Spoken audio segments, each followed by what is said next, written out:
పూజ్యులైన తల్లులారా, ప్రియమైన అక్క చెల్లెమ్మలారా, ఈ వీడియో మీకోసమే మీకు అంకితం చేస్తున్నాను.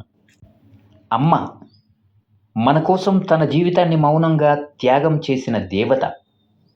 మనకు ఆకలి వేయకూడదని చూసే ముందు తనకు ఆకలి వేసిందో లేదో కూడా మర్చిపోతుంది. మన కళ్ళలో కన్నీళ్లు రాకూడదని తన కళ్ళలో కన్నీళ్లను దిగమింగుకుంటుంది. ఈ లోకంలో ప్రేమకు మరో పేరు ఉందంటే అది ఖచ్చితంగా అమ్మనే చెప్పాలి. అమ్మకు మించిన మరో రూపము గాని, మరో పేరు గాని ఈ ప్రపంచంలో ఏదీ లేదు, లేదు, లేదు అని చెప్పొచ్చు. మరి ఇక భార్యగా మాట్లాడుకుంటే ఒక అమ్మాయి తన పుట్టింటి పేరును వదిలి ఒక కొత్త ఇంటిని తన ప్రపంచంగా మార్చుకుంటూ తన వాళ్ళను వదిలి నీ వాళ్ళనే తన వాళ్ళగా అంగీకరిస్తూ అంత త్యాగం చేసిన ఆమెను మనం గౌరవించుకోకపోతే ఆమె గుండె ఎంత మౌనంగా విరిగిపోతుందో ఎవరు చూస్తారు?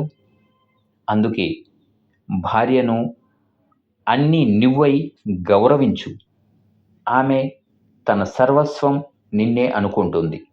మరి బిడ్డగా చూసుకుంటే ఒక కూతురు ఇంట్లో ఉంటే ఆ ఇంటికి ప్రేమ, అందము, మహాలక్ష్మిలాగా కలకల్లాడిపోతూ ఉంది ఆ ఇల్లు. ఆమె నవ్వితే ఇల్లు పండగలా ఉంటుంది. ఆమె లేకపోతే ఆ ఇల్లు నిండుగా ఉన్నా కూడా ఖాళీగా అనిపిస్తుంది. కూతురు అంటే బరువు కాదు, ఒక వరంగా భావించు. ఈ మాటలు మీ గుండెను తాకితే ఈ వీడియో ప్రతి మహిళకు, ప్రతి అమ్మకు, ప్రతి అక్కకు, చెల్లికి, కూతురుకు షేర్ చేయండి మిత్రమా. మహిళలు ఏ పని చేసినా అందులో ప్రేమ ఉంటుంది. అమ్మగా వంట చేస్తే అది కేవలం ఆహారం కాదు, ఆప్యాయత. చెల్లిగా అడిగితే అది కేవలం మాట కాదు, మమత. భార్యగా చూసుకుంటే అది కేవలం బాధ్యత కాదు, బంధం. కూతురుగా నవ్వితే అది కేవలం చిరునవ్వు కాదు, ఇంటికి వెలుగు. మహిళలు అలసిపోతారు కానీ ఆగిపోరు.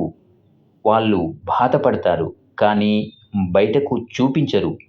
తమ కన్నీళ్లను దాచుకొని ఇతరుల సంతోషం కోసం బ్రతుకుతారు. మహిళలు ఏది చేసినా అందంగా కాదు, అర్థవంతంగా ఉంటుంది. వాళ్ళు మాట్లాడితే ఓదార్పు ఉంటుంది. వాళ్ళు నడిస్తే నమ్మకం ఉంటుంది. వాళ్ళు నిలబడితే కుటుంబానికి బలం ఉంటుంది.